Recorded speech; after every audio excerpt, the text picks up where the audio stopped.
বুনাইয়া আকিমিস সালাতা ওয়া'মুর বিল মা'রুফ।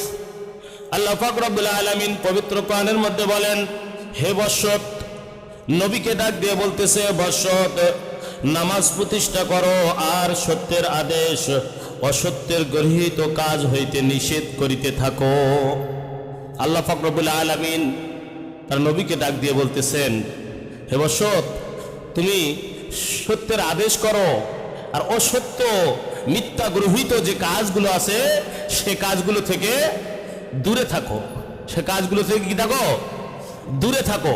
কার কথা? আল্লাহ পাক রব্বুল আলামিনের কথা, যে বলতেছে তুমি সত্যের আদেশ করো, অসত্য মিথ্যা গৃহীত যে কাজগুলো আছে সে কাজগুলো থেকে দূরে থাকো, নিষেধ করিতে থাকো এবং মুসিবতে ধৈর্য ধারণ করো।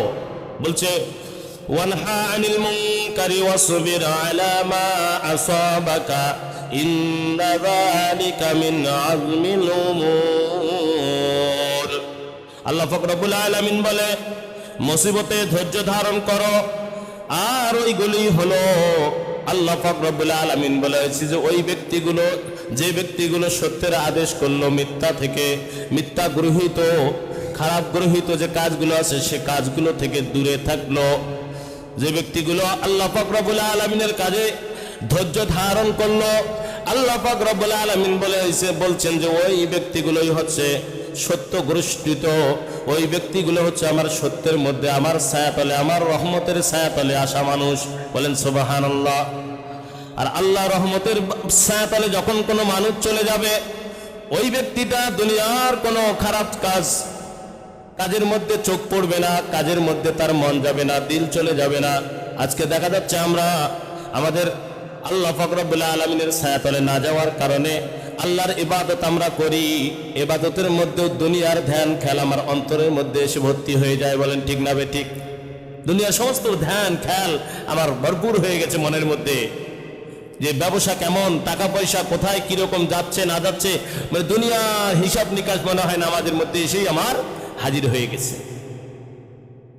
কেন? আমরা আল্লাহ পাক রব্বুল আলামিনের রহমতের ছায়াতলে ঢুকতে পারি নাই সঠিকভাবে, এখনো যাইতে পারি নাই। সত্যের আদেশ মিথ্যা থেকে বঞ্চিত যদি আমরা যদি হতে না পারি,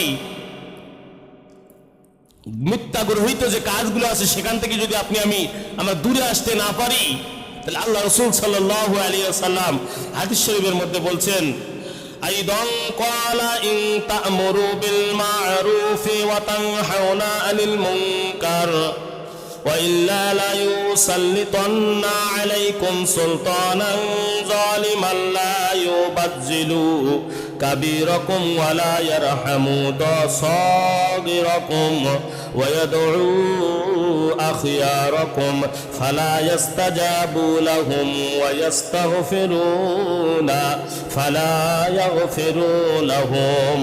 আল্লাহ রাসূল সাল্লাল্লাহু আলাইহি ওয়াসাল্লাম বলে, সৎ কাজের আদেশ ও অন্যায় কাজের নিষেধ করিতে থাকো, অথবা তোমাদের জন্য এমনি অত্যাচারী শাসন, যদি কোনো ব্যক্তি সৎ কাজের জন্য আদেশ না করে আর অসৎ কাজের নিষেধ যদি না করে, যে সমাজের মধ্যে করে না, যে দেশের মধ্যে হয় না, ওই দেশের মধ্যে ওই জাতির মধ্যে আল্লাহ রাসূল সাল্লাল্লাহু আলাইহি ওয়াসাল্লাম বলে, তখন ওই জাতির জন্য আল্লাহ পাক রব্বুল আলামিন অন্যায় অবিচারক শাসন প্রয়োগ করে থাকে। নাউযুবিল্লাহ। অত্যাচারী শাসন, অত্যাচারের শাসন শুরু হয়ে যায়। আজকে এটাই আমাদের পৃথিবীর বুকে মুসলমানি কান্ট্রির মধ্যে তাকাইয়া দেখেন, আজকে শত শত জায়গার মধ্যে আজকে মুসলমান যেখানে ভরপুর, সেই জায়গার মধ্যে গজব বেশি হয়ে যাচ্ছে। সেই জায়গার মধ্যে অত্যাচারী শাসক আজকে মুসলমানদের উপর কিভাবে অন্যায় অবিচার করতেছে। কি বলেন ভাই, ঠিক না ভাই? ঠিক।